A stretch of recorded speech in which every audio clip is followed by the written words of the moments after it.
Three, two, one. Hello, everyone, and welcome back to Rhymes Don't Pay. This is the third installment. I'm here with my co-host Luke and Fawaz. How are you boys doing? All right, mate. Yeah. How are you? That energy doesn't match. That energy. I'm here all hyped. How the fuck are you doing, mate? Some good love being shown on the first two episodes, which we appreciate greatly because we are just mates, literally just talking shit and recording it and putting it on the internet, which is just dope that people actually enjoy and listen to it. Also, something that's come up through the first two episodes is Mr. Luke Convery here has developed a little bit of a stan club. Have you got any words you'd like to send to your stans? All the stans, particularly Michael and Mike's mate Brad. Let me know if you want the t-shirts on my face on like with or without mustache, because it's gonna be going like end of the month. So let me know in the comments. Just to let anyone know that one of my friends texted me saying he wants a picture of Luke's face on a t-shirt. so yeah, Luke's getting a little bit of a fan club, which we love to see. Right, so today we are going to be discussing Mr. Kanye West. We're going to be doing it himself. Yeah. So, but we're doing it because Kanye he's been around for so long. He's had very different eras. So we're going to break this down into three. So this one will be the first installment, and then we're going to have another installment dropping sometime later in the week, and the third one. And it's basically just going to be broken down from like the Bear era, which is college dropout to graduation. Then we're going to do the little bit of a sad boy era, which is 808s to Jesus, and then we're going to do the present day Kanye. Quick disclaimer before we get into it, we have to say this because he's such a controversial geezer. When we say he's the GOAT and the greatest, we don't necessarily believe in his political beliefs and stuff like that. We think he's man, Kanye 2020. What the fuck are you talking about?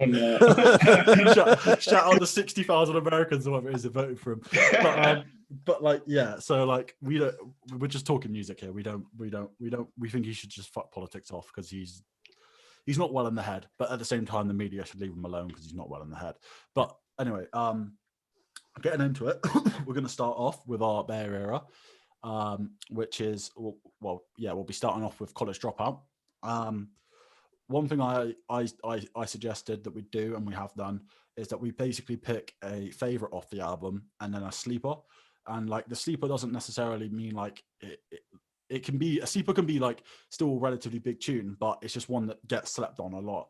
Like considering how big Kanye has become and how big he is. Yeah, one we think is just underappreciated. Yeah. Especially in the later albums when you get to Ye and Kids See Ghosts, it's really hard to have a favorite and a sleeper on a 7-song album. Yeah. It was kind of like, for me, when I tried to choose a sleeper on that, it was like, which one do I enjoy that people don't really talk about? Yeah. It's not necessarily a sleeper as such, but like obviously on his early ones, there are some very big sleepers on there, which we've all chose different ones, which is solid. There's not even some that are like sleepers. There's some where they are big songs, but I see them getting a lot of unnecessary hate on the timeline. Yeah. And I just feel like they deserve some love. Needs to be talked about. Yeah. So one thing we need to say is as well with sleepers is Kanye's never dropped a bad album. They're mainly all classics. So classics tend to not really have bad songs on there. So like, yeah. So if it's got a skip on the album, it's not a classic. Yeah. Well, Luke said he used to skip College Dropouts. So we'll get into College Dropout, which starts off with, I believe it starts off with a skit, doesn't it? It starts off with it starts off with should you do something for the kids? Yeah. Which then goes into a song that Luke has on his shout outs, which is We Don't Care. Yeah. Now, Luke, we all love this song, but you had it on your shout out list especially. So do you want to give it a little bit of a shout out, a little bit of love? And I know you've been searching the samples and stuff. I've got 7 songs on my shout outs, 8 songs on my shout outs. So we'll be here all day, but I really like this song. It's just a little bit. It's a heck of a start off, man. Yeah, So what we don't care did, and this is what I love about this. What is missing in albums nowadays. That's why we say Kanye drops classic albums, and people nowadays drop albums, but they're not classics because there's no sequence in it. And the first song on the album has to set the tone. It has to, you have to like hear it and be like, okay, cool. Now, so We Don't Care really set the tone. It was about, you know, obviously being a college dropout and really not giving a fuck, and kind of, and the tone throughout it is kind of, I can't word it in the right way, but it's anti like education. It's almost anti-system. So it's not anti-systemic or whatever it is. So, where he's basically saying like, you have profiled us into this situation where we have to, you say we have to go and do this. And for example, on one of the skits when he's like, oh, you can go to college and get your degree, and then you get an entry level at the Gap. Yeah. And if you don't work hard enough, I think that's the skit just before Spaceship. Yeah. So Yeah. There's that line where he says, we wasn't supposed to make it past 25. Jokes on you, we still alive. Yeah. It's what you said. It's just like a bit anti-system. But it's realistic. In Chicago at that time, it's representative of what was happening in the streets. So yeah, most definitely important stuff. Streets be hot. So my favorite on this album is something that Luke has only just decided is a banger. He used to skip it all the time. Is Never Let Me Down with it's Jay-Z and Jay Ivy, who I don't know who that is. I don't know if that's a sample or, but I assume it's a woman in the song. So for me, I sent this video literally maybe 15 minutes ago in the chat, right before we started the podcast, of Pharrell. It was Pharrell and a couple others in the studio, and it's just Kanye walks in, does his verse for Never Let Me Down, and everyone just loses their mind. And again, it's just, for me, this and both on Late Reg, my favorite songs on there are the ones with Ye and Jay-Z, and I felt like Jay really brought out the best in Kanye in his early years, because obviously Jay was like this fucking transcendent figure in hip hop, absolutely massive, and then Ye, whenever you jump on a track with him, has this massive ego anyway, and it's like, I don't want to be spun off the track. It's when you're with someone better than you get taken to new levels, and at that point, when Kanye was a developing artist, being on the track with Jay was probably the best thing for his career at that point in time, and long run as well, that we could have seen. Obviously, there are probably rappers that maybe, but that's like, there's a phrase for it, but like, you can't look back at something and be like, if something else happened, it would have ended up differently. We might just be in the best timeline. We might not be, for in terms of like Kanye musically. And like what if you started working with 3 Stacks instead of Jay-Z? Yeah, well, so here's the thing. He says this in Last Call, I believe, how he used to go to all these record labels, because obviously he was a producer on Rockefeller before he was an artist. He went to all these record labels, and he was saying about how they were all just turning them down. And then he met with Dame Dash and Jay, and they were like, "Yeah, we're gonna do it. Like, let's do it." And then, I can't remember who else put out the College Dropout, but then that merged into Kanye as a rapper, because no one believed in him, because being a producer rapper was a joke thing back then. It wasn't. He talks about moving from producer to producer rapper a lot over this album. People were expecting it to drop and then flop. It's on the Last Call, isn't it? Like, people just didn't believe in him at that time. Because at that time, you had people like Timbaland as well, you need to remember, who was a dope producer, but he would try and rap and do his... He couldn't rap. So... but he was made into, like a little bit of... people just didn't believe in him, and look what happened, you know what I mean? Yeah. On those videos, we need to talk about the Jay-Z kind of... the picture and the raps in his head face when he's just sitting in there just... Yeah, we all know it. It's that little, and when he hears that, you can see it as well, because what he'll do is he'll play him a beat. You see the one with Timbaland when he plays the Dirt Off Your Shoulder beat to him, and what he does is, as soon as he hears it, he turns around and goes like that, and Timbaland's there doing this, like, so it's a classic, man. So my favorite off the album is Never Let Me Down. And then my sleeper on there, what I put is 2 words, just because I love the way it sampled the Boys Choir of Harlem, the way they're used. Mos Def's on there. Mos Def is just fucking such a good rapper. Kanye kills it, and it's just such a dope tune, and it's right towards the end of the album. So like we said in the first podcast we did, when you get towards the end of the album, sometimes you start getting a little bit bored of the album. So I think it gets slept on a little bit. If that was towards the start, it would be held in more high regard. So yeah, that's my favorite and my sleeper for the album. We'll go Luke next for your favorite and sleeper. On that 2 words, I think one of Kanye's first TV appearances was on Mos Def's like poetry show. Yeah, right. Yeah, like 2004. Yeah, was that the It's not the Def Jam slam poetry thing, was it? Kind of, yeah. I think so. Yeah, because I remember he did the All Falls Down on the slam poetry thing. Yeah. Just Yeah. I remember watching that because he's literally doing slam poetry, and it feels so weird because he's going like, couldn't afford a car, so we named her daughter Alexis. And it's like so passionate to the crowd. Like, it is literal slam poetry. It's not rap at that point. It's poetry. But then, if you look at the skits in this album, the skits are more similar to slam poetry than actual rap themselves. Mm-hmm. Yeah, I'd agree with that. So my favorite, is we'll touch on the slow jams. Slow jams, yeah. I think it speaks to him as a producer as well, because I think in a lot of cases he makes other people sound unbelievable as well as sounding unbelievable himself, and that comes from being a producer. Yeah. Like the Twister verse is fucking sick. Oh my god.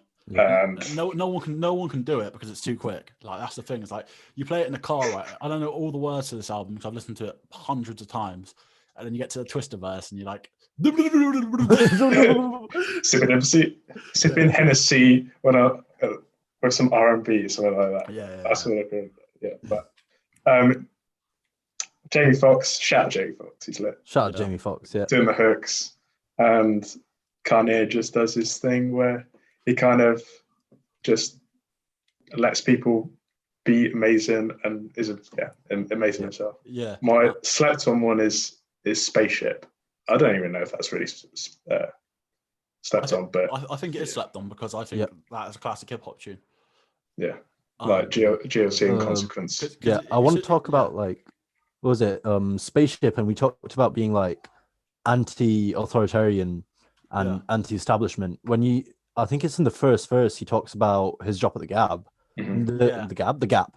And he talks about how because he was just like a black geezer working at the Gap, which is a pretty white clothes store, selling khakis and polo shirts, he wasn't really getting a lot of business. But then I just got the lyrics up here. He gets fired because they thought he stole something. Khakis. But let some black people walk in. I bet they want to show off the token. Now they love Kanye. Let's put him in front of the store. Yeah. My favorite part though is when he's like, "Yeah, I stole, never got caught." It's like, they said I stole, but I didn't. But I didn't get caught. Yeah. So, and then didn't he do? Oh, he didn't do the Gap collaboration in it, did he? No, I don't think so. But I think my favorite part about it as well was when he talks about how that, especially, is how much different he is. Because he talks about his grind when he says, lock yourself in the basement doing 5 beats a day for 3 summers. Mm-hmm. Like, that's 3 years doing 5 beats a day over 3 summers. That's crazy. Like, that's a quarter of the year work rate. I mean, forget winter. Yeah. It's mad.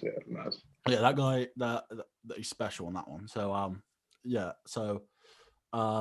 Fo, favorite sleeper, and then we'll talk about some skits on that.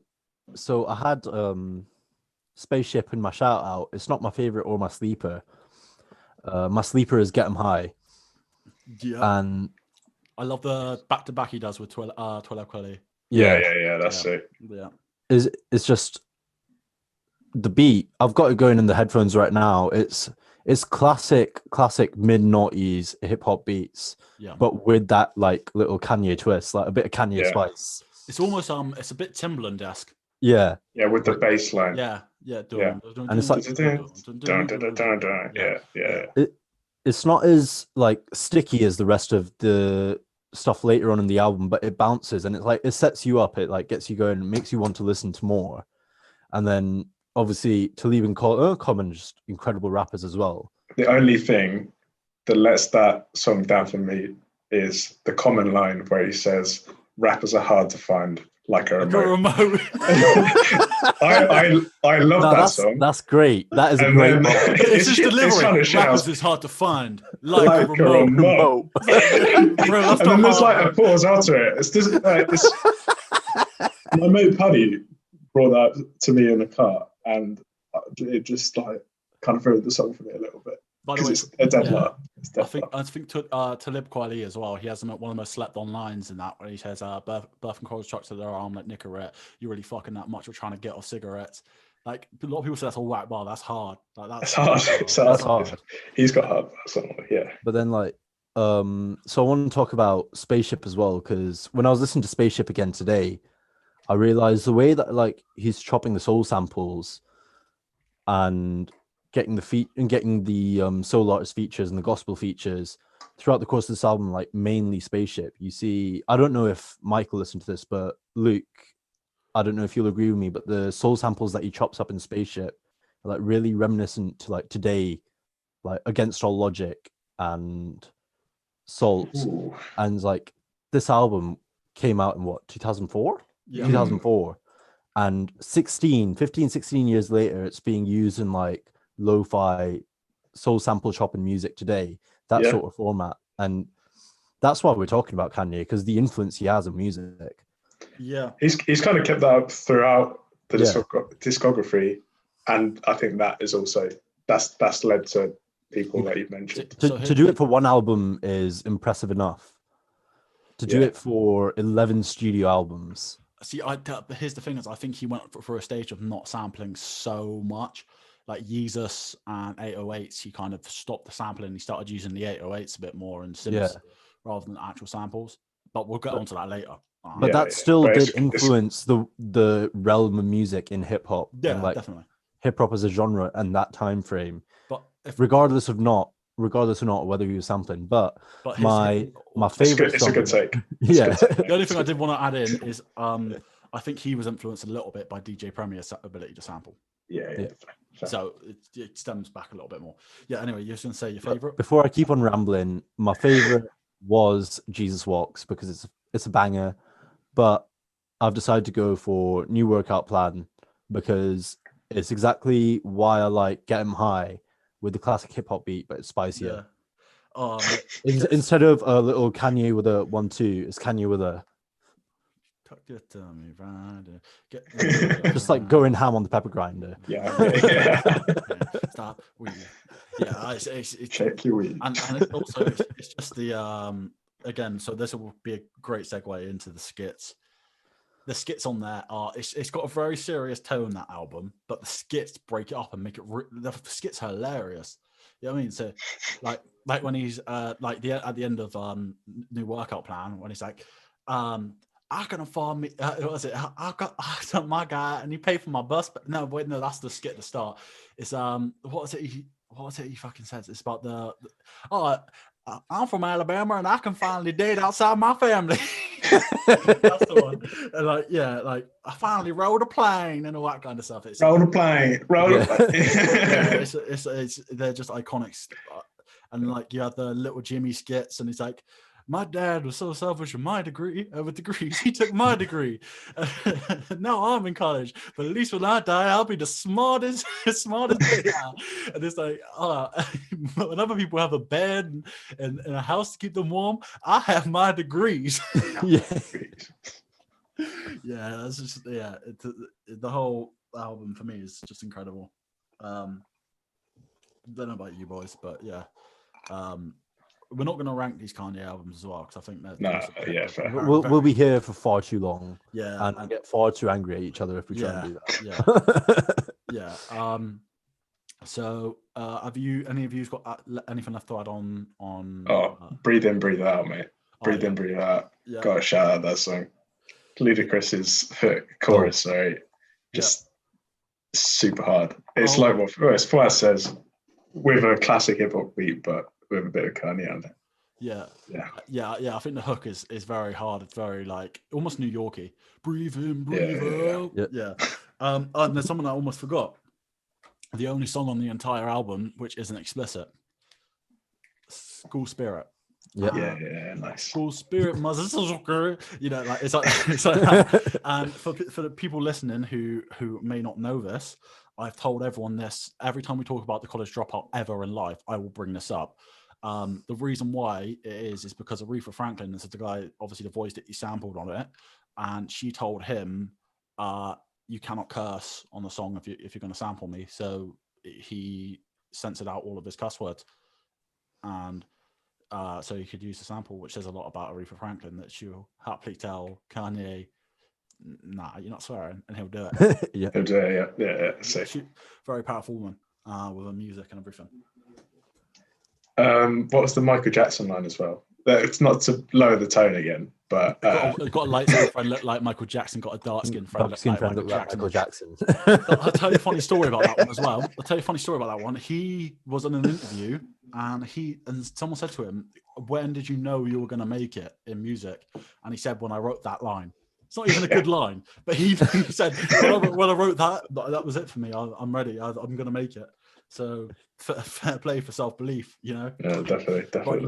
It's jokes, man. It is that's the thing. It's not even a hard line. It's just funny. Yeah. But sometimes that's what you need. You don't need to sound hard all the time, do you? No. Very true. Very true. Right.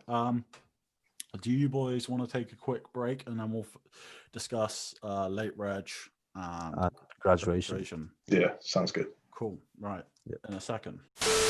Right, everyone, we're back off our break. He's still doing that. Right. Fuck's sake. So so now we're going to jump straight into Late Registration, the second album brought out by Kanye.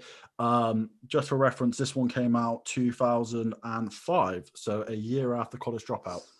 I believe. Let me just double check. Yeah, a year after College Dropout. So let's put this into like a little bit of perspective here. He dropped a classic and then another classic in the space of a year. Right. Yeah. So anyway, when we're talking, we're going to do the favorite sleepers again, do some more discussions about skits again, because skits are fantastic on this one. And I think this is really the last one where he has a number of great skits. He still does skits, but this is the last one, which is like, it's a reoccurring theme. For me, I had two favorites on this album, which I put it down to one, but I have to shout out the other one. The first one is the Diamond from Sierra Leone remix with JD.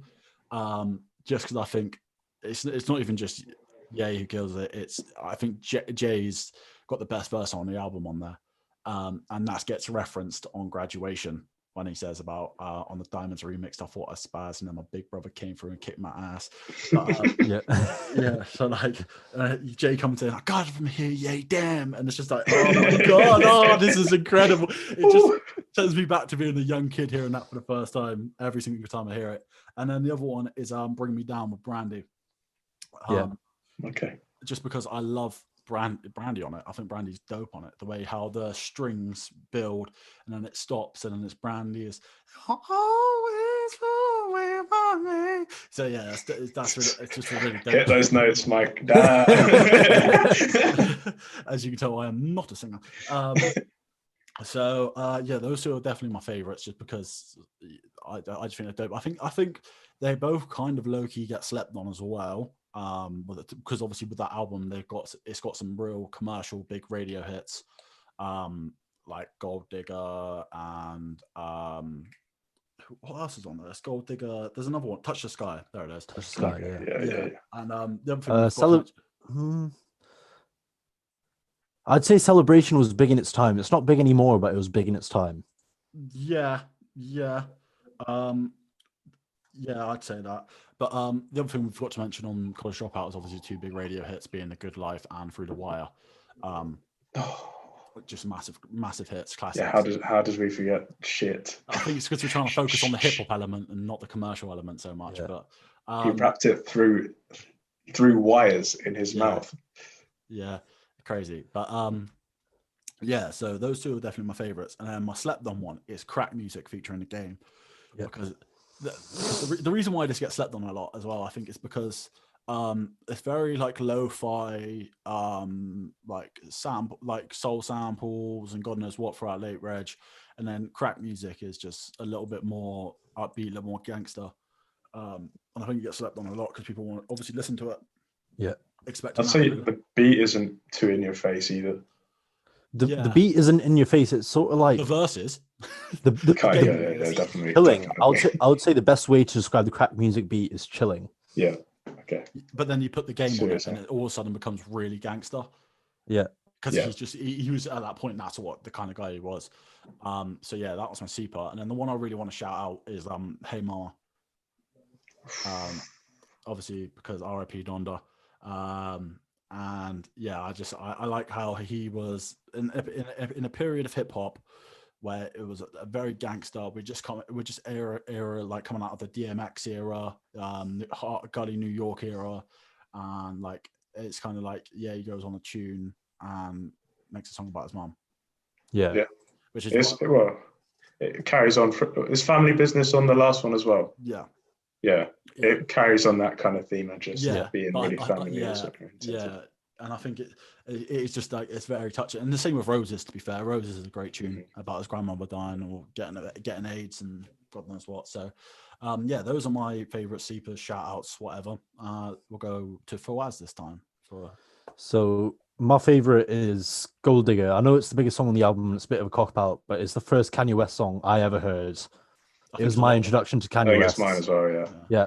And just remember, the first two Kanye West songs I heard were Gold Digger, and then a cover of Heartless on American Idol, which made me look up the actual.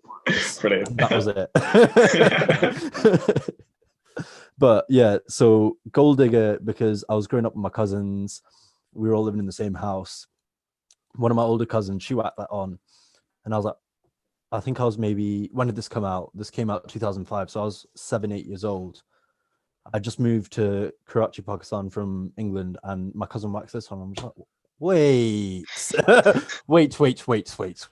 Again, shout out Jamie Foxx. Shout out Jamie Foxx. Oh, again. Yeah. But my sleeper is Addiction. Yeah. Because it's like what you said. It's like a bit more lo-fi. It's a bit more chilled out. But even in the way he raps as well, it's what's your addiction, baby? He's sort of like chilled. He's sort of like whispering on the beat. Yeah, whispering on the beat. It sounds like he's trying to put me to sleep, but it's still waking me up. By the way, I should mention as well. I don't know about you two, but me doing this. This is how much I love Kanye. Is I haven't even listened to these albums since we suggested it. Not really. I went back and listened to a few of them. Yeah, but, I listened to them in the background while I was doing work over the course of the week. Yeah. I just love these albums so much. I love these albums so much that this is all from memory. But so Addiction. Do you say that's your sleeper? Yeah, Addiction was my sleeper. Yeah. I think especially like we said, the songs like that get taken away when they've got massive bangers on there. Yeah, but it is a great song. I've just got it playing in the headphones right now, mate, and it's. Do we know who produced that? Because it feels like a Pharrell kind of. It does feel very Pharrell-esque. I'll have a look right now. Song credits. You can do it on Spotify. It's produced by Kanye and John Bryan. John Bryan, yeah. So yeah, I don't know if that's Pharrell's real name. I don't know. No, it's not, because Pharrell's real name's Pharrell Williams. And before we move on to Luke, I just want to shout out Heard Him Say, the first song on the album after this shit. When I saw Adam Levine and Kanye West on a song together, I was like, this isn't working. No. And then it just does. I really, really like that song. That's on my shout-outs. So here's the thing, right? Is I think this speaks more about Kanye than it does any other artist, because he can make a tune with Mos Def, with Common, with The Game, then make tunes with Adam Levine, Chris Martin. Fuck that guy. Yeah. Like he can do that. Like he can switch his style to anyone, and then he even switch from Jay-Z to Common to Adam Levine to Brandy, and then even if you want to go modern day, very quickly skipping forward because we're not going to talk about it, he made that tune with X, which is over Rock, the 5 minutes. And then also sampled Louis Prima in Can See Ghosts. But yeah, So- we're not going to talk about that one yet for us. Not yet. I'm just getting excited. Sorry. So Luke, sleeper favorites, shout Yeah. outs, whatever. By the way, I can't wait till we talk about Homecoming on the next album. Oh, bro, don't. It's gonna make me so angry. Okay, so my favorite is We Made Ya, 6 song. Yeah, I think that's got Wheezy on it, isn't it? yeah. Yeah. No, it's Jeezy and Nas. Jeezy and Nas. Still a 6 song. Come on, Yeah. homie. We Yeah. made ya? Yeah. Yeah. It's just such a good Come on, homie, and also it reminds me of I think it's NBA 2K14. It was on the soundtrack for. Oh, okay. Yeah, you go onto the main menus and that'll be playing, and you're just like, ooh. I'm gonna turn this down to beginner and smack somebody 100 now. But it's like really good call and response, which is throughout Kanye's kind of, especially with the sampling, where he's got one part of a song, and then another part of the song with another key, where he's just literally playing it like that. But do it where he's doing himself is sick. It's really cool. I think also the other thing on that song as well is he also talks about his hypocrisy so often throughout his music. And it's like feeling better than some head on a Sunday afternoon, feeling better than a chick to say yes too soon until you have a daughter. And That's it. And then you pray to God. That's a bit of a weird one. Grow breasts too soon. That's a bit weird, you know. He talks about what's the word, objectifying women and over sexualizing women, and how he's realized and how he's sort of come to the conclusion that I was being a bit shit now that he has daughters of his own. And he talks about it in multiple albums over the course of a discography. And I'm pretty sure there'll be at least one instance in each album where he talks about, well, since he's had kids, where he talks about the fact that. Yeah, definitely. Yeah, I think him and Jay touched on that a little bit in Watch the Throne, which we'll talk about. Yeah, especially in New Day. But I think that's the issue with a lot of rappers and a lot of people is they objectify women until they have a daughter, and then they think, because a lot of men are very pig-headed. Not to sell out the gender, but you know what I mean. It is what it is. The men have been like that historically. They are very sexist and misogynistic, especially in hip hop.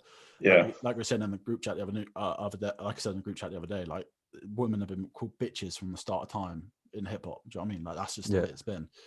So, but then when they get daughters and wives and whatever, and you can see then the paradigm shifts. The mentality, it's not even a shift. I would say it's a snap. The mentality snap. Yeah. Where it's like, well, I'm actually referring to my daughter here, someone who you protect more than anything. And then you see that change in rappers, and you see that little bit more maturity. Kanye touches on that loads, especially when he's talking about never let my son hit the strip club. I learned the hard way that's not the place to get love, and all that kind of stuff. What was I saying? Yeah, it talks on his own hypocrisy and his kind of level. So We Made Ya, and then you said your sleeper? Didn't you? No, I've got my sleepers. I've got 2. I've got Gone and Drive Slow. Talk about Gone. The violins on Gone just make it so atmospheric, and if I think that kind of sums up that album, that kind of feeling of orchestral feeling of late registration, leaving university and stuff like that. Yeah, he dropped late orchestra, didn't he? Late orchestration, yeah. By from Abbey Road. So it's very. Yeah, he was very instrumental and orchestral in that album, most definitely. And then Drive Slow as well as a banger. And what people don't realize, right, is for a hot minute in Southern hip hop at least, Paul Wall was the dopest white guy ever. He could go into any hood and get respect. He was that guy. So well respected. He was that. And if you watch any old videos of him and who was down south at that time, the ones who used to drink lean and shit. It will come to me on another podcast. Okay. I'll say I it on this podcast. didn't know Paul Wall was white, to be honest with you. Yeah, I love that. yeah. Here's the thing. We're gonna find it out for the first time. Yeah, Paul Wall's a white guy, and he's had so many hip hop shout outs. Like Drake shouted him out years ago. Yeah. And then Eminem was like, there was this period when people wanted him to beef Paul Wall because he's white, and he's like, no, we're both, he's dope and I'm dope, so no. But yeah, no, Paul Wall was like really respected white guy. Like, you know how, where is he now? don't know, probably We're working at the Gap, mate. nah, bro, probably trapping or some shit, bro. That's the type of guy. Like, yeah, like, mate, honestly, like Yin Yang Twins and all them lot. People need to go look up Paul Wall music videos. Honestly, it's just, it's incredible the love he got in hip hop, and he's just the most plain looking white guy. It's so. I'm looking him up right now. Yeah, honestly, it's incredible. It's so good. Yeah, so that tune is just an absolute banger. Fair. Yeah. Okay. So The guy looks like a shit riffraff. Yeah, that's what I mean. Like, yeah. So, yeah, on that. Obviously now we can transition into another great album for Skits, which is obviously Late Registration. It's just fun. Broke Fight Broke is Broke. We ain't got it. I think it's my favorite series of skits ever. And he's like, brother Kanye has got a haircut and a new pair of Jordans. Where did you get those new shoes, Kanye? Yeah, definitely. That's so funny. So again, it's that difference between like more serious music where he'll be talking about like his grandmother dying, and then he'll go into a more. It's like we spoke about it with when we spoke about Negro Swan album. About how there's a little break in the album because it can be a little bit overwhelming at times. I think that's what he does. He adds that comedic relief. Yeah, and I was thinking about this as well before, and I had a little look up, and this comic relief thing actually stems all the way back to the old Shakespeare, right? Where all of his plays would have like really dark themes, and that's why he would have sort of a jester or a comic relief character to come in after the darkest parts of the play and have a little bit of shithousery to lighten the mood of the play. And that's sort of what, like, obviously it's a massive concept now, but it does stem from Shakespeare, and he's taken that and just like added it to albums, which is something I hadn't really seen prior to the Bear series. That comes to mind. I think Outkast did it a little bit. Outkast might have done it, yeah. In their early albums, they used to like talk about some serious stuff and then talk about like just like hoes and shit, like misogynistic stuff, but it was funny. You know what I mean? So, but they wouldn't do it in skits. They'd do it in they wouldn't do it as skits. They wouldn't do skits as like comic relief sessions the way Kanye West does over the Bear series, and I feel like that just shows how vast his knowledge is, not just of music, but of like entertainment as a genre as a whole. Yeah, where like he's taking little bits from like plays and like theater and then movies and just adding it to build his musical brain. So yeah, we said this with College Dropout, is because he was a producer rapper, he was a producer first. That plays into his favor when he's actually trying to produce an album, because he isn't just a rapper who lays down bars and lets someone else do it. He will orchestrate it himself, and he will make sure it's perfect from start to finish. And how he does it, I don't know, because like I think it helps as well because he is a producer. Because he produces it himself, he can say, all right, I want to go from this point to this point, and I can make that sound myself rather than relying on other people to. And then from there, I'll do this, and then I'm going to make that sound, because he does it all himself. Yeah. It's very easy. It's a lot easier to do than, say, for example, Jay doing it with Timbaland coming in, and then he'll have No ID coming in, and DJ Premier coming in, and then Kanye doing something. Like, because he oversees it all and is the executive producer and produces it himself, he'll make sure that sound is sequenced perfectly, which is incredible. There's a lot less lost in translation between the rapper and the producer in Kanye albums, which you can see a lot because all of his albums feel a lot more cohesive than if it were a rapper and then a different executive producer. And it even goes down to things just like keys and just the minor things when it comes to sequencing. Like, so say for example, we always talk about Illmatic being one of the dopest. The sequencing on that isn't anything close to something like a Kanye album. Yeah. I mean, like Kanye really hits the nail on the head with that, and I think With the track listing, the sequencing. yeah, and I think that will give us a nice segue into Graduation, which is the final one in the Bear series. I think we need a hot take graphic for whenever somebody makes a hot take. That Shakespeare hot take. No. Boom, hot take. Hot take. Yeah, so if you're a graphic designer and you want to do that, because I can't do it. So yeah, Graduation, for a third album from Kanye. And the one thing we need to mention before we do this is it dropped the same day as Curtis, which is obviously 50's third album as well. Oh yeah. Was it Curtis or was it or was it before I self-destruct? I don't know. It was one of those albums, and basically there was this big thing building up to it, like who's gonna win in the records, because it's just 50 coming off the Massacre, which is obviously huge, and then Kanye, like that's like 10 times his album sales, like in the first day. Like Kanye really ran away with this, and it proved it to everyone that he is the biggest hip hop artist in the world at this point. Like Eminem wasn't there because he was in rehab. So yeah, it was like Kanye was running hip hop at this point. Jay was doing his whack comeback shit with Kingdom Come and whatever fucking came. Fuck that album. So yeah, we're going on to Graduation as I pull up the track listing. So yeah, starts off with Good Morning, which is for me one of my favorite intro tracks ever. Yeah. With one of my favorite bars ever, when he's like, "You got D's, motherfucker, D's." Like I love that. Let me just pull up my. Yeah, for Good Morning. While we're talking about it, I love the way he starts it off. It's just with the background, with the backing vocals, the little hum in the background, just sets the tone for the album so nicely. Yeah, this is something that he does throughout every album. He really sets the tone perfectly. This is why we say he's a master when it comes to sequencing, because there's not a single album where he doesn't do that. It's not just like, I think the only one he doesn't do it on is he doesn't do it on 808s, because he does Say You Will before like Welcome to Heartbreak. I don't know why Say You Will was first on that album, but it shouldn't be, but it is.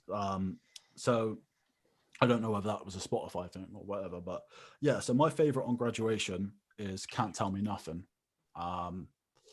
Fucking banger. But again, this is the one where this is the odd one out in the Bear series for me, because this one's less soul sample, more modern hip hop. Yeah. There is still a lot of sampling, but Can't Tell Me Nothing really transitions away from like away from the sampling and more 808s, fucking heavy kicks and bass, like in your face hip hop. And one of the reasons why is I love this song so much as well is because it always reminds me of The Hangover when they first get into Vegas. And like, I haven't watched The Hangover, mate. I'm not gonna lie to you. Culturally unaware. It reminds me of that. And I'm trying to. It is ringing a bell, but it's like when the fountains are going up at the Bellagio, and like whenever I hear it, it reminds me of that. And I just think that just the whole thing, that song there, is Kanye West personified, not personified. He is Kanye West personified, but songified, shall we say? Like, Can't Tell Me Nothing. Who the fuck can tell Kanye West anything? He doesn't listen to anything, and he's like, when he's talking about he'll parallel park that motherfucker sideways and all this kind of stuff. Like, bro, like this guy is arrogant, and it's just, this is the first time you really saw Kanye really like flex really bad on a track. Like, I'm motherfucking Kanye West here. Yeah. Like, I am the dopest motherfucking person alive. So yeah, that is no doubt my favorite. And then my sleeper on that album is I Wonder. Nice. Which I'm gonna have to listen to, correct? Make sure and I wonder. That's it. If you know what it means. Yeah. So yeah, that was because again, it's just like I've been working for Damn. my Oh, life. Yeah, so I yeah. made this. Yeah, and yeah, again, it's just about him coming up, and I think that's the whole thing about the 3 albums: is College Dropout as being starting off as a rapper, Late Reg is the struggles of a rapper, and then Graduation is like his come through as a rapper. Like that, I'm here now, and that's what I Wonder kind of did. Is that I've been waiting for this moment my whole life, right? And like yeah. And again, it's just like his cadence on it, dope. The feet, I don't know what he sampled for the hook, but that's dope. Yeah, just a big sleeper again, because on this album it's got so many classic tunes on it.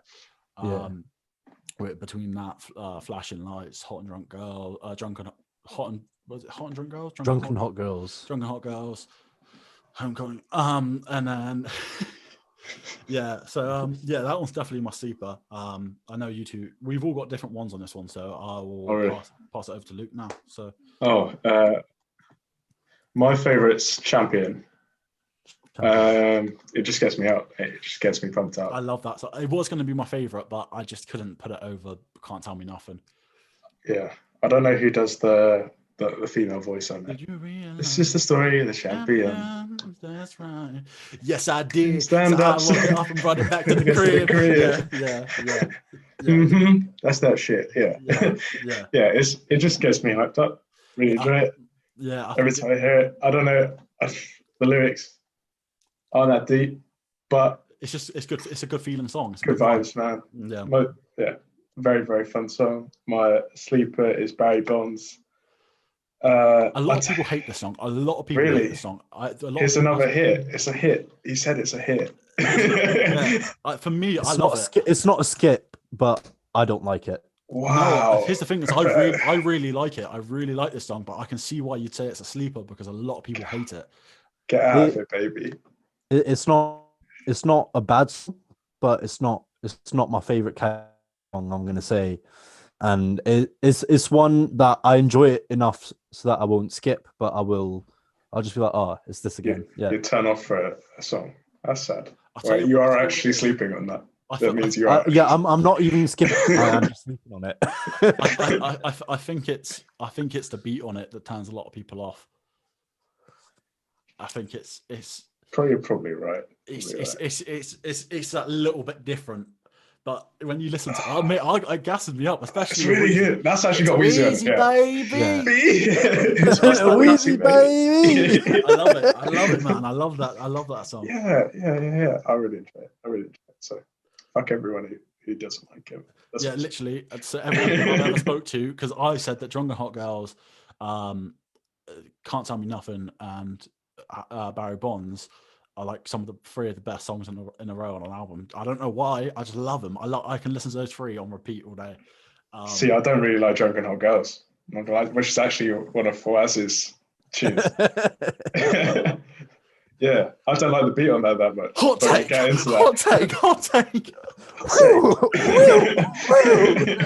Do these drunken hot girls. Oh, I love it. Banger. But then again, for me, there's not many Kanye songs I don't like. So fair enough. Okay, before you can go. So I'm going to start with my sleeper because we were just talking about it. It's Drunken Hot Girls. It's one of the ones that I didn't really like until I came to uni, 18-year-old me, out on the session. This would come on. I'm like, this is how I want to be. This is how I want to be living. Yeah. You research the lyrics. Do you know if it's like problematic or not? Drunken Hot Girls are problematic. They are, according to the song, they are very problematic. In themselves. The song itself isn't problematic. The Drunken Hot Girls are problematic. Oh, damn. Oh. But yeah, it's just it's not even a session song. It's something I'd listen to just when I'm getting ready to go out on my ones, turn my fit on. Yeah. Like, oh, fucking look at me, mate. No. Also, my apologies. I'm just looking through your track list. I said Good Life was on College Dropout. It's not. It's on this. It's on Graduation. I fucked that. My favorite. Your favorite? My favorite is completely different. It's another DiCaprio song. It's Everything I Am. It's a bit of introspective Kanye, feelsy Kanye. The piano that goes off to start off. Kanye over piano beat. Everything on. You can't go wrong with And Kanye also, over piano. Common passed on the beat, and he turned it into a jam. So Oh, everything yeah. I'm not makes me everything I am. So yeah, bro, that's a banger. Like I said in chat, like I said in our group chat, DJ Premier doesn't actually feature. He doesn't produce any of it. He just does the cuts. So Kanye, he's saying, I watched the it was the RZA versus DJ Premier IG Live, and he was talking about how, because the RZA produced one of the tunes on My Beautiful Dark Twisted Fantasy, DJ Premier was talking about this time when he sent them Everything I Am, and he was like, the only time I've really worked with Kanye is when he just sent me this beat, and he was like, can you cut it up for me? And DJ Premier was like, of course I can, like, because he's apparently people in hip hop really respect Kanye. Like, they don't respect his opinions, but they respect him as an artist. Yeah. And like, yeah, so we got to do our shout outs obviously for all of these. We got things like Stronger, Good Life, which are obviously club bangers. Yeah. Flashing Lights, massive tune. Belt it. And then there's 3 at the end, which I will discuss. The Glory, where he kind of starts understanding his way that he is like now a top tier rapper, especially like the hood love listening to Jeezy and Wheezy, and oh yeah, Yeezy, I do it for the glory, you know, like that's that's dope. And then obviously Big Brother is the last song, which is one I was talking about earlier, when he just talks about Jay and his love for Jay, which I love. And then the last one is Homecoming. Now, I love this song, right? I love it. I hate Chris Martin as a person, as you would have found out in the last podcast. So when he's talking about coming home, he isn't talking about XO, he isn't talking about my hometown. He's probably talking about LA or some shit, like fucking wanker. Like this guy, fuck him. Right. Honestly, I swear to God, it's a big tune, man. If ever my music blows up and he's like, Mike, do you want to collab for XO? I'll be like, fuck you, bitch. Just kidding. I need that Chris Martin money. But Please, Chris. Chris Martin, if you're watching this, I didn't mean it. Jokes, man. It's jokes. Banter. But the one thing I love about Homecoming is because for so long in the song, you don't realize what he's talking about. You think he's actually talking about a girl, and then towards the end, you realize he's talking about Chicago. Yeah. Which is dope. It's the same way that Nas did it in I Gave You Power, when he's talking about a gun, and you don't understand he's talking about a gun until the very end. And then, so it's the same with Homecoming. You listen to all of this and you're like, oh, what is this? What is this? And then you realize, if you don't know by now, I'm talking about Chi-Town, which is fucking dope song. Have you got shout outs and things I know you do. So I think the big thing is that makes these albums so great is that I'm sitting here thinking about other things that we could have said, you know, like that the whole artwork that came with it, the inspirations they gave other people. Like, we didn't even mention that Tyler made 2 albums off Celebration. That is a hot take. That's a hot take. Before I show it, hot take. Hot take. Yeah, that's hot. I think. There's loads to mention. There's too much. We've upset a fair few people just by saying that right now. Yeah, I feel like people are going to get upset about this Tyler comment a lot more than anything else. Really, I thought it's just a bit of fun. I mean, let's be honest. Tyler does bite a lot of styles, like, but who doesn't? Like, we love Tyler, but a lot of your songs do sound Kanye and Pharrell-ish. It's just what it is. It's just what wearing it is. It's wearing influences on the sleeve. Yeah. He doesn't shy away from it. It's not a bad thing. It's just like, just what it is. It's not about. That's the thing. If he was like, this is my sound, then it would be a bad thing. But he literally, like, I love these guys so much. Like, I want to make music that sounds like them. It's like, fair play, Tyler. But this isn't about Tyler. This is about Kanye. For me, so we'll wrap this era up and then we'll jump to the next one, the Sad Boy era. Unless you have anything to add on Graduation, which I think we've covered a lot of it. I think we're all covered. Shout out T-Pain one time. Shout out T-Pain one time. Shout out T-Pain.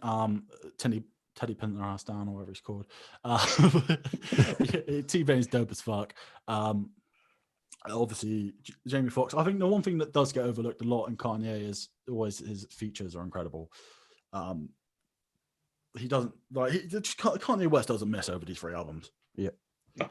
Um, it's a bit of a distraction from the main topic, but can I just say shout out to T-Pain for using autotune to get his bag by making an iPhone app and just sound like T-Pain. Every single kid had it on their phone. Don't act like you didn't. I didn't know that. I didn't know that. I don't know the autotune apps. You never had the autotune apps. Oh yeah, of course I had autotune apps, but I didn't know they were T-Pains. Yeah, like there was one that was branded by T-Pain called "Sound Like T-Pain."